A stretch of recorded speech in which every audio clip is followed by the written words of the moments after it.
Fala pessoal do canal, tudo belezinha? Até que eu falando. Galera, estou trazendo esse vídeo aqui sobre uma especulação de que o Bully, pra quem não sabe, Bully é um jogo que a Rockstar produziu, que faz um tempo já, e esse jogo fez muito sucesso.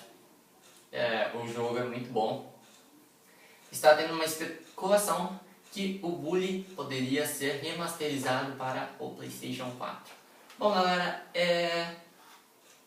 a Rockstar pode remasterizar o Bully sim, mas eu acho que seria um pouco de sacanagem ela remasterizar exclusivo para o PS4, porque Bully foi um jogo que lançou para todas as plataformas, inclusive para Xbox 360 e PC, junto com o PlayStation 3, ou seja, não tem por que eles remasterizarem.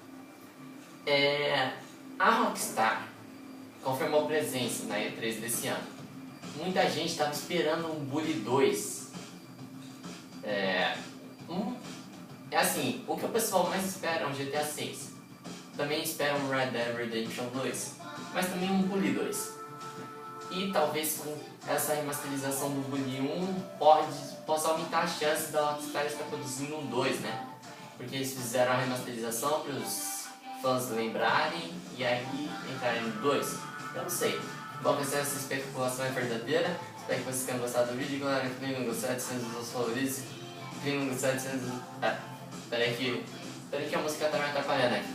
Clique no gostei de ser um dos favoritos, comente, compartilhe nas redes sociais, Twitter, Facebook e inscreva-se. E é isso aí, galera. Nada pequeno. Quebrou, passou, fechou.